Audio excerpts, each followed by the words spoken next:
anna sabrahu ala man adahu wa ihtimalahu lahu yujibu ruju'i khasmihi an dzulmihi. Sabarnya dia terhadap orang yang menzalimi dan ihtimal itu apa, dia menanggung beban, jadi dia tahan jiwanya. Ya, wa ihtimalahu lahu itu akan menjadikan musuh akan rujuk.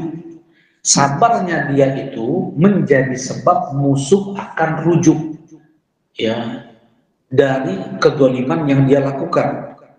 Musuh akan menyesal, musuh akan minta maaf, ya.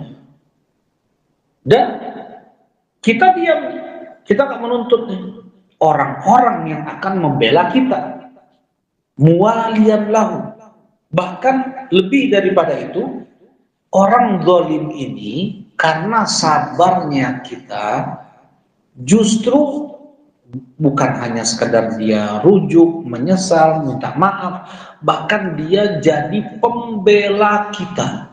Kalau kita sabar, menjadi pembela kita. Dan ini adalah makna firman Allah Subhanahu wa taala, idfa' billati hiya ahsan fa idzal ladzi bainaka wa bainahu adawah ka'annahu waliyyun hamim wa ma yulaqqaha illa alladziina sabaru wa ma yulaqqaha illa dzu hazzin 'adzim.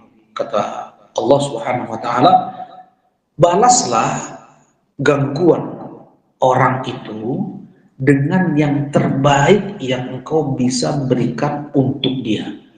Jadi bukan membalas keburukan dengan kebaikan, tetapi membalas keburukan dengan yang terbaik yang bisa kita lakukan untuk dia. Ya, jadi ini bukan hanya sabar sebenarnya. Kalau dalam ayat ini bukan hanya sabar. Dia sabar itu sudah pasti, dia sabar. Bahkan lebih daripada itu, dia mencoba untuk membantu orang yang mendoliminya. Ada dia kena susah, justru kita bantu. Dia sedang ada kesulitan atau ada musibah, kita peringat urusannya, kita bantu dia. Ini berat kan ya? Berat kan? Nah, kalau bisa seperti itu, kata Allah, fa idzal ladzi bainaka wa bainahu adawah, antara engkau dengan dia musuh, ka'annahu waliyyun hamim, maka dia akan menjadi pelindung. Hamim, maka dia akan menjadi orang dekat. Ya, hamim ini akrab. Orang yang hamim kemana-mana bersama dia gitu, itu namanya hamim. Ya, ini perlu perjuangan gak nih? Bukan hanya sekedar sabar kan? Wa ma yulaqqaha illa alladziina sabaru. Dan ini tidak bisa ditempuh kecuali oleh mereka yang bersabar. Wa ma yulaqqaha illa dzu hazzin 'adzim. Dan ini tidak bisa ditempuh kecuali untuk mereka yang Allah akan berikan bagian yang sangat besar.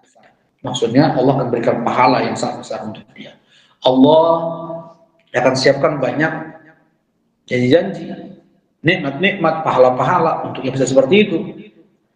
Ya, kalau nggak sabar nggak mungkin. Nah, bisa membalas keburukan dengan kebaikan. Bukan hanya kebaikan, dengan yang terbaik. Ya, dengan yang terbaik. Maka justru si musuh itu dia ganggu, dia sakiti, tapi kok dibalas dengan kebaikan. Akhirnya dia minta maaf, akhirnya dia nyesal, ya, dia bahkan lebih daripada itu, dia menjadi pelindung, penolong, pembela orang yang dia ganggu. Jelasin ya?